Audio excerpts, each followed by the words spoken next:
Hi friends, welcome back to our channel Sultana kitchen. இன்றைக்கி நம்ம சன்னா குருமா தான் பார்க்க போகிறோம். அதான் சன்னா மசாலா எப்படி பண்ணலாம் பார்க்கலாம் வாங்க. நான் சன்னா 2 ஹவர்ஸ் ஊற வச்சுருக்கேன்.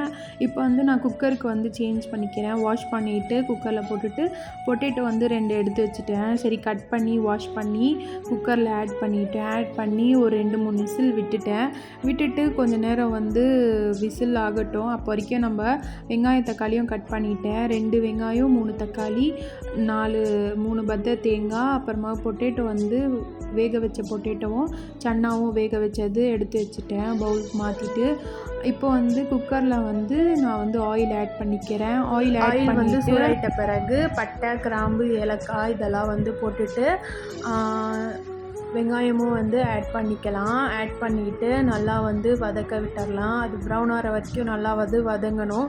அப்போ வரைக்கும் நான் தேங்காய் கட் பண்ணிக்கிறேன். தேங்காயில் முந்திரி போட்டாலும் சூப்பராக இருக்கும். என்கிட்ட முந்திரி இல்லை, நான் சோம்பு மட்டும் போட்டு அரைச்சிட்டு வந்துடலான்ட்டு போட்டு வச்சுட்டேன். அப்படியே கையோடு கொஞ்சம் தாளித்து விட்டுட்டேன். ஏன்னா அடி பிடிக்கக்கூடாது. அரைச்சிட்டு வந்துட்டேன். தேங்காயும் அரைச்சி முடிச்சுட்டு தக்காளியும் ஆட் பண்ணிவிட்டு தக்காளி நல்லா வேகணும். மஞ்சத்தூள், கரம் மசாலா, சன்னா மசாலா ஆட் பண்ணிவிட்டு உப்பும் ஆட் பண்ணிவிட்டு நல்லா மிக்ஸ் பண்ணிக்கலாம். மிக்ஸ் பண்ணிட்ட பிறகு அந்த பச்சை ஸ்மெல் போகிற வரைக்கும் நல்லா மிக்ஸ் பண்ணிக்கணும். அப்புறமா சன்னா ஆட் பண்ணிக்கலாம். ஆட் பண்ணிவிட்டு நல்லா மிக்ஸ் பண்ணி விட்டுக்கலாம். கையோடு மேஷ் பண்ணி வச்சுருக்க பொட்டேட்டோவும் ஆட் பண்ணிவிட்டு நல்லா மிக்ஸ் பண்ணிக்கலாம். ஒரு கிளாஸ் மட்டும் தண்ணி ஊற்றி, உங்களுக்கு எவ்வளோ குழம்பு வேணுமோ அவ்வளோ தண்ணி ஊற்றி நல்லா மிக்ஸ் பண்ணிவிட்டு ஒரு விசிலுக்கு விட்டுட்டேன். ஒரு விசிலுக்கு அப்புறம் எடுத்துட்டு ஓப்பன் பண்ணி இப்படி தான் இருந்தது. இப்போ நான் தேங்காயும் ஆட் பண்ணிக்கிறேன்.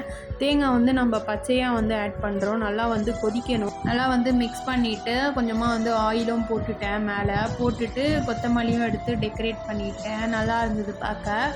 அப்புறமா நல்லா மிக்ஸ் பண்ணிவிட்டு ஒரு 2 மினிட்ஸ் நல்லா கொதிக்கட்டும். சூப்பரான சுவையான சன்னா குருமா ரெடி. இந்த வீடியோ உங்களுக்கு பிடிச்சிருந்தா லைக் பண்ணுங்கள், சப்ஸ்கிரைப் பண்ணுங்கள். அதோட நெக்ஸ்ட் வீடியோவில் பார்க்கலாம். Bye friends.